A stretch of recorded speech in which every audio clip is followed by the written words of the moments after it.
Question 36 हमें देखा था कि यदि कोण ए तथा कोण बी न्यून कोण हो, मतलब कि 90 से कम होते हैं, और दिया कि यदि cos ए बराबर cos बी, तो दिखाइए कि कोण ए बराबर कोण बी। अभी मैंने यहाँ से हमें आगे टॉपिक पढ़ेंगे, जैसे कि मैंने कहा था साइन 90 माइनस थीटा क्या होता है, cos थीटा के बराबर होती है। यहाँ पर आपको समझ नहीं आएगा, कल के टॉपिक पढ़ाऊंगा तो आपको समझ में आएगा बेहतर। इसी प्रकार यदि मेरा cos a लिखा हुआ है तो मैं cos a को sin 90 माइनस ए लिख सकता हूँ। क्लियर? क्योंकि हमारा sin 90 माइनस ए को यदि मैं cos थीटा लिख सकता हूँ तो cos थीटा को भी sin 90 माइनस थीटा लिख सकता हूँ। इसी प्रकार यदि मेरा cos a लिखा हुआ है तो cos a को मैं sin 90 माइनस ए ही लिख सकता हूँ। इसी प्रकार यदि cos b लिखा हुआ है तो cos b को मैं sin 90 माइनस बी ही लिख सकता हूँ। क्लियर? तो इसी के साथ चलते हैं, क्योंकि इफ यदि दिया हुआ है cos a is equal to cos b, तो cos a को मैं sin 90 माइनस a लिख सकता हूँ। आगे चलते हैं, cos b को sin 90 माइनस b लिख सकता हूँ, क्योंकि साइन से साइन कट जाता है, उसी प्रकार cos से cos कट जाता है और tan से tan भी कट जाता है। तो साइन से साइन काटना नहीं है, ऑटोमेटिकली अपने हट जाते हैं, यानी थीटा बराबर थीटा हम कर सकते हैं। यहाँ से आपका 90 minus a is equal to 90 minus b. आपका 90 से 90 कैंसिल हो जाएगा, माइनस ए बराबर क्या बचा, माइनस बी, यानी माइनस से माइनस कैंसिल, आपका आ गया कोण ए बराबर कोण बी। क्लियर? आगे चलते हैं। इसी के साथ क्वेश्चन नंबर आपका होगा 37।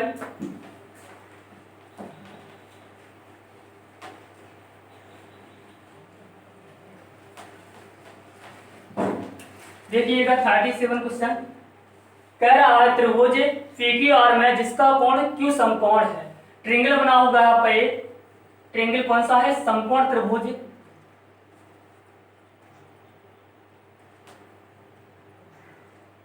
PQR। ट्रायंगल त्रिभुज PQR में Q कोण क्या है, समकोण है, समकोण है। आगे कह रहा है कि यहाँ से PR प्लस QR हमें दिया है, क्योंकि PR प्लस QR कितना दिया आपका, यहाँ से दिया 25 सेंटीमीटर, यानी कि दो भुजाओं का योग दिया है। PR है आपकी कर्ण, और कह सकते हैं QR क्या आपकी लंब है, और जी आपका क्या है आधार। तो PR प्लस QR यानी कर्ण भुजा और लंब भुजा का योग कितना दिया, 25। आगे चलते हैं, इसी के साथ हमें PQ बराबर 5 सेंटीमीटर, PQ बराबर 5 सेंटीमीटर। आगे तो कह रहा है कि sine P cos P tan P का मान निकालो। Sine P cos P tan P की वैल्यू क्या होगी, तीनों की हमें निकालना वैल्यू निकालनी है। क्लियर?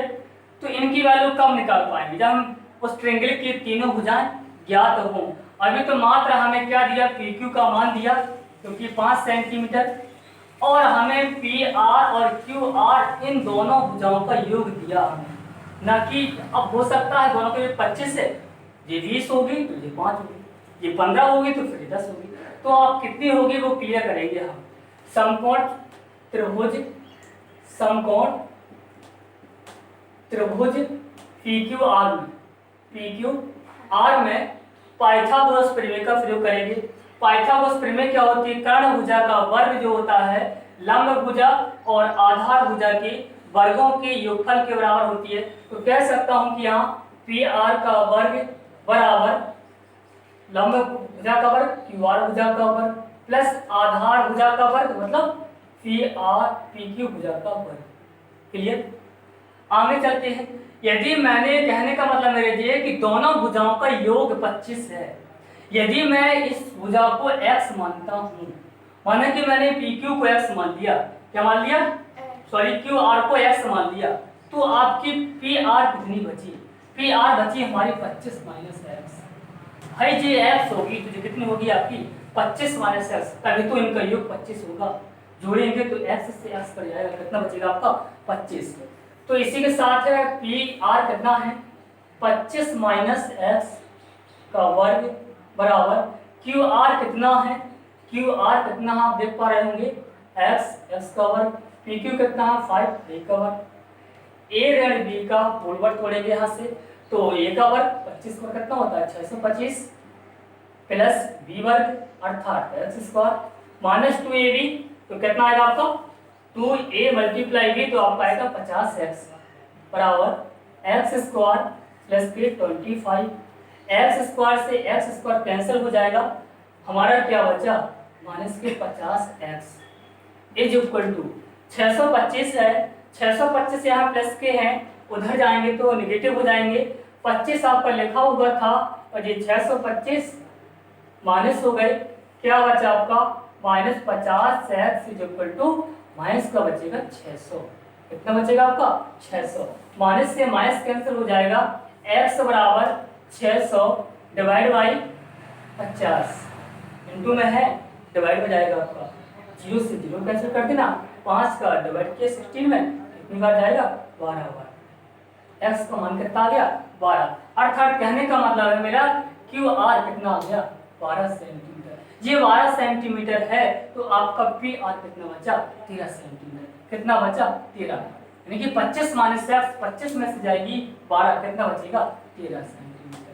अब हम त्रिभुज का कोई भी मान निकाल सकते हैं, यहाँ से देखेंगे कि हमें कर्ण भुजा का मान मालूम है और लंब भुजा का मान मालूम है और आधार भुजा भी ज्ञात है, तो हम यदि कोण एक पी की बात चल रही है, जिस कोण की बात चलती है उस कोण के सम्मुख भुजा को ही लंब मानना है, क्या मानना है लंब मानना है, तो इस कोण की सम्मुख भुजा कौन सी है पी कोण की सम्मुख भुजा कौन सी है क्यू आर, क्यू आर क्या हो गया आपकी लंब, न्यून कोण और लंब इस पर है उस बिंदु को मिलाने वाली रेखा क्या होती है आधार भुजा होती है और जो आपकी कर्ण है तिरछी भुजा, तो यहाँ से साइन पी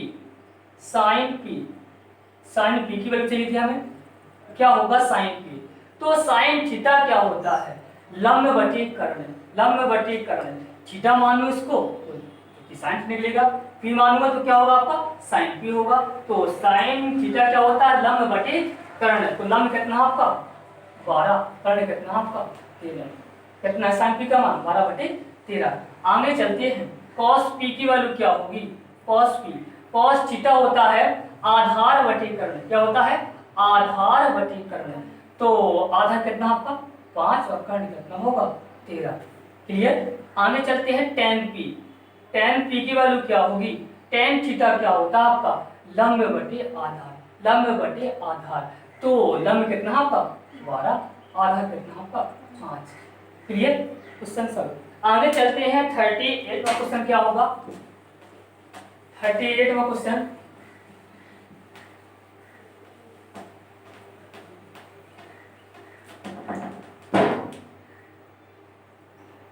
आपका क्वेश्चन है कह रहा है कि यदि cot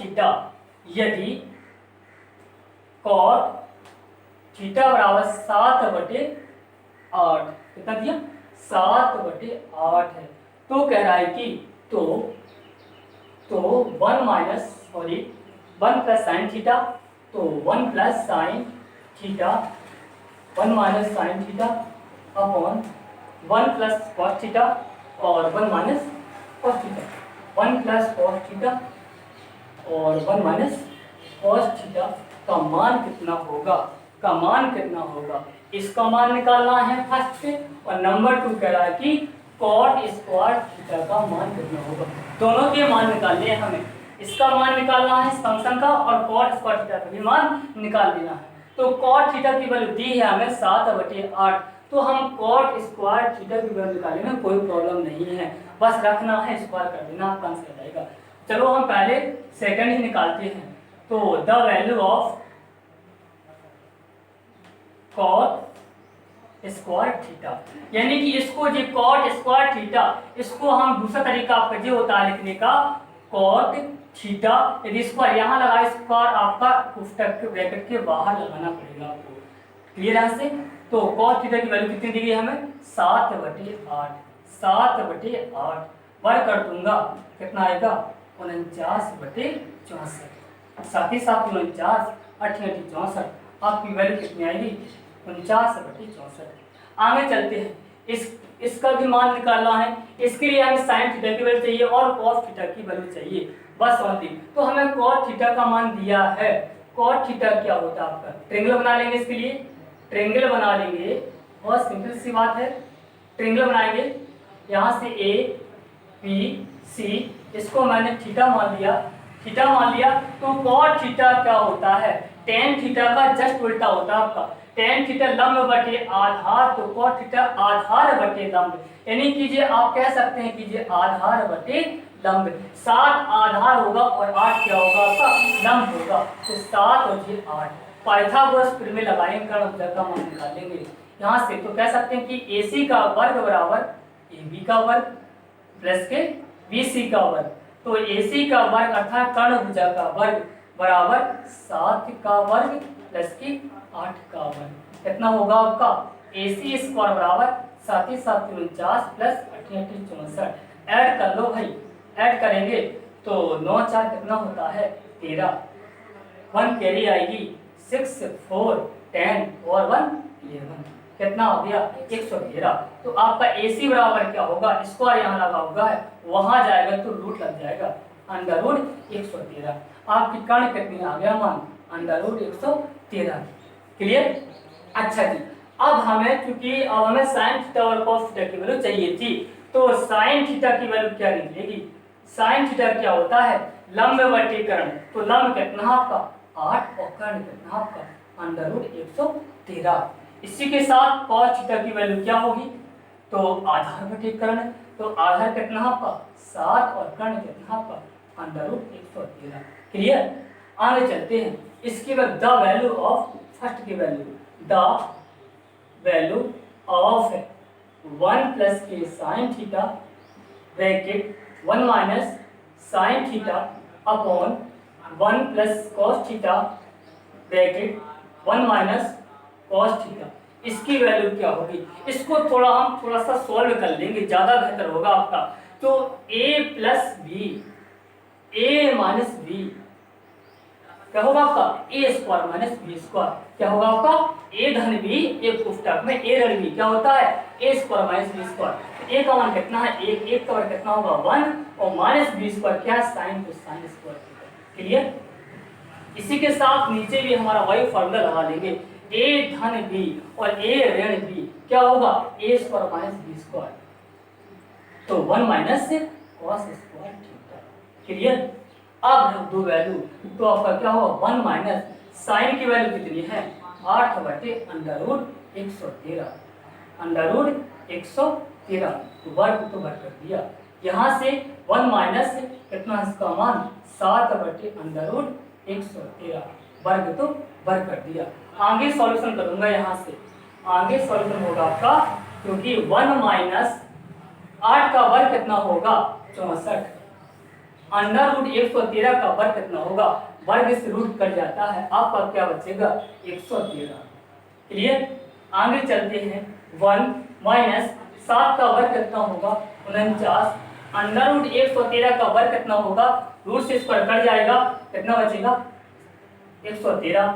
आगे में करते हैं भाई, लास्ट इसमें आप ऊपर वाली बिंदु में एलसीएम ले लेंगे, एलसीएम कितना आएगा आपका 113। एक का डबल करेंगे इस में कितनी बार जाएगा 113 बार जाएगा, 113 मल्टीप्लाई 1 तो कितना आएगा 113, माइनस के यहाँ आपका 64 ही आएगा, मैंने तो आपको बनती होंगी। क्लियर। इसी के साथ इसको भी सॉल्यूशन करेंगे हम, तो यहाँ कितना होगा आपका 113 माइनस के 49।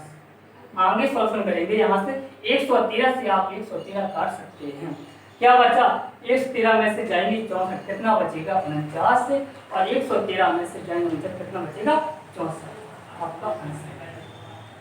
क्लियर। आगे चलते हैं 39वां क्वेश्चन, यानी कि प्रश्नावली का अंतिम क्वेश्चन।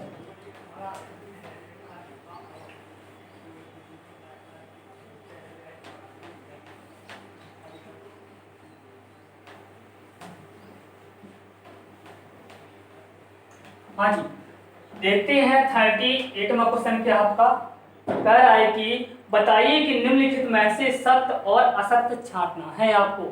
देखते हैं। फर्स्ट ऑब्जेक्ट आपके क्वेश्चन आ गए हैं, ट्रू एवं फॉल्स। तो सत्य और असत्य की पुष्टि कीजिए। नंबर 1 पहला आपका क्या है, तो कह रहा है कि tan थीटा tan a का मान सदैव एक से कम होता है, सदैव एक से कम होता है। नहीं, tan a का मान एक से सदैव कम होता है, एक भी होता है। हम ऐसे कि tan 45 का मान आपने देखा होगा, tan 45 में कितना होता है 1, तो क्या हो गया आपका एक से कम नहीं होता, हो सकता है एक भी हो और हो सकता है एक हो। ठीक है, यहाँ से तो क्या हो गया आपका जी, असत्य हो गया। क्या हो गया आपका जी, असत्य हो गया। यहाँ से नंबर 2 का क्वेश्चन है। नंबर 2 कह रहा कि कोण ए के किसी मान के लिए, कोण ए के किसी मान के लिए सेग ए बराबर 12/5 होता है। अब कैसे पता लगाएंगे हम सेग ए का मान 12/5 होता है किसी मान के लिए, क्योंकि कोण हमारे क्या होते हैं 0 डिग्री से लेकर अनंत तक कोण होते हैं हमारे। अब वैल्यू क्या होती है, क्योंकि सेग की वैल्यू लिमिट कहां से कहां तक होती है हमारी, सेग का मान कहां से कहां तक होता है। तो आपने देखा हो सेग 0 का मान कितना होता है, सेग 0 का मान कितना होता है भाई, तो cos 0 के पास पहुंचना पड़ेगा। cos 0 का मान कितना होता है 1, कितना होता है cos 0 का मान 1, तो sec 0 का मान कितना होगा, उल्टा कर देंगे तो 1 आएगा। क्लियर यहाँ से। और sec अनंत का मान कितना होता है, sec अनंत, क्लियर यहाँ से। तो sec 90 का मान कितना होता है, sec 90 का मान कितना होता है यहाँ से, तो देखते हैं cos 90 का मान, cos 90 कितना होता है 0, और 0 का उल्टा कितना होता है अनंत। तो सेग की जो वैल्यू होती है, सेग की जो वैल्यू होती है 1 से लेकर अनंत तक कोई भी मान हो सकता है सेग में। कहां से कहां तक होती रेंज, यानी 1 से अनंत तक कोई भी वैल्यू हो सकती है सेग में। तो अब इसको हम सॉल्व करें, सेग ए का मान 12/5 दे रहा है, कहने का मतलब मैं 5 से काट दूं, 5 दूनी 10, पॉइंट लगा दिया, 2 बचा आपका 5 चौकी 20, 2.4। क्या 2.4 इसकी रेंज में है, हम लोग तो है इसकी रेंज में, तो क्या होगा आपका सत्य होगा। क्लियर है से। तो एक कोण कोई भी ले ले, वो कोण से मतलब नहीं है, जो मान हमारे होते हैं सेग के कहां से कहां तक होते हैं 1 से अनंत तक। तो विकल्प यहां से भी बन सकता है आपको, क्योंकि उसकी पूरी जानकारी होनी चाहिए हमें। तो क्या होती है सेग की वैल्यू 1 से लेकर के अनंत तक होती है। आगे चलते हैं, क्वेश्चन क्या होगा आपका जी, सत्य होगा। क्या होगा क्वेश्चन जी, सत्य होगा हमारा। आगे चलते हैं, नंबर क्वेश्चन तीसरा। तो कह रहा है कि cos A जो है, cos A कोण A के कोसेकेंड के लिए प्रयुक्त किया जाता है, कोसेकेंड के लिए प्रयुक्त किया जाता है। तो मैंने कहा था cos उसका है शॉर्ट नाम, क्या है cos, शॉर्ट नाम है आपका शॉर्ट। इसका लॉन्ग नाम क्या है, कोसाइन। क्या इसका क्या था याद देखो पहले, क्या था इसका लॉन्ग नाम क्या था आपका, कोसाइन। कोसाइन का शॉर्ट नाम क्या था, cos। तो कोसेकेंड के रूप में प्रयोग नहीं करते हैं, cos को हम कोसाइन के रूप में प्रयोग करते हैं। तो ये क्या हो गया आपका जी, असत्य हो गया आपका। सारे के मैं बताए थे आपको। यहां से चलते हैं क्वेश्चन नंबर 4 में क्या होगा, कह रहा है कि कॉट और ए का गुणनफल होता है, कतई नहीं होता है। यहाँ से आप देख पा रहे होंगे, तो कॉट ए किसी त्रिकोणमितीय कोण का मान और कॉट से मल्टीप्लाई कभी नहीं होता है। तो आपका क्या हो गया जी, असत्य हो गया। क्लियर यहाँ से। कॉट ए का मल्टीप्लाई कॉट और ए का गुणनफल होता है। यदि मैं आपको कह दूं कि कॉट मल्टीप्लाई ए, तो आप कहेंगे कॉट ए, बिल्कुल क्या है, कतई गलत है, आपका असत्य है, नहीं होगा भाई। ये क्या है, ए कॉट है जो मल्टीप्लाई, ऐसा नहीं मल्टीप्लाई, तो एंगल बता रहा हूं उसका जी, क्या आपका जी असत्य हो जाएगा। क्या होगा आपका जी, असत्य हो जाएगा। नंबर 5 में क्वेश्चन, 5 में क्वेश्चन क्या आपका देखते हैं। तो किसी भी कोण क्यू के लिए साइन थीटा 4/3 होता है। अब 4/3 होता, अब हमें कैसे मालूम होगा? तो हमें रेंज देखनी है, साइन की वैल्यू कहां से कहां तक होती है। तो आप देखते होंगे साइन 0 का मान कितना होता है 0, और साइन 90 का मान कितना होता है 1, कितना होता है 1। तो साइन की कहां से कहां तक होती है वैल्यू आपकी 0 से 1 तक की होता है।